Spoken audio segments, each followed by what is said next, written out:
this time of year, many people are headed out to beaches and lakes, but do we really know what diseases could be lurking in the water?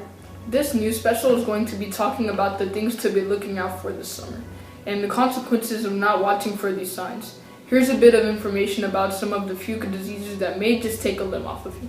Cholera is one of many waterborne diseases that will be a part of our newscast. Cholera is found in mostly Africa in water with feces.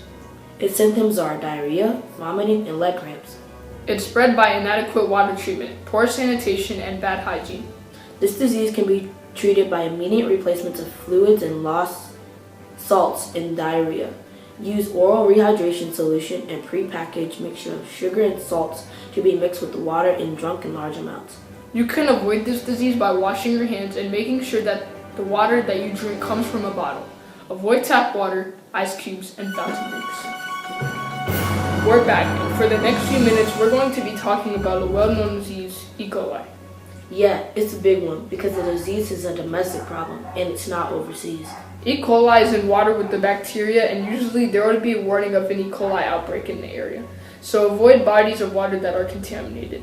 Usually the E. coli bacteria is not infectious, but since certain strands of the bacteria are contaminated, the disease is hard to find. However, the symptoms are key to knowing you're infected. It can cause diarrhea in adults and possibly death in children. This disease reproduces asexually and it makes exact clones of itself, making E. coli dangerous. Antibiotics are not recommended for this disease because it may cause complications. It's best to go to the hospital, get IV rays, blood transfusions, and kidney dialysis. To prevent this disease, try not to get into the water with someone that has diarrhea. This next disease, cyclosporiasis, is another disease that we are going to discuss today.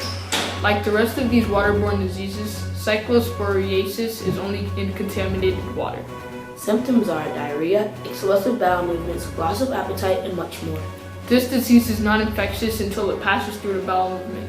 Antibiotics such as Bactrium, Spectra, or Cotrim are recommended.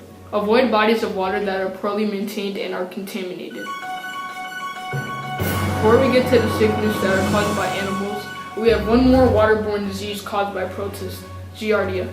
Giardia, also known as beaver fever, may cause diarrhea, gas, abdominal pain, upset stomach, nausea, and vomiting.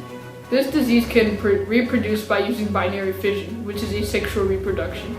The good news is that this disease should clear up on its own, but in severe cases, antibiotics should be necessary. And now the waterborne animal disease.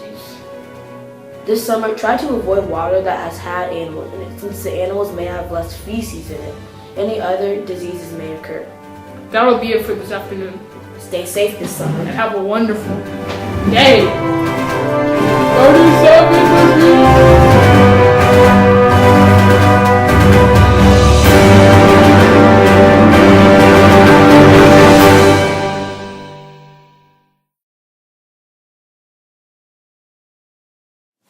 The next disease is cytocloporius. Oh yeah, we should have rehearsed that.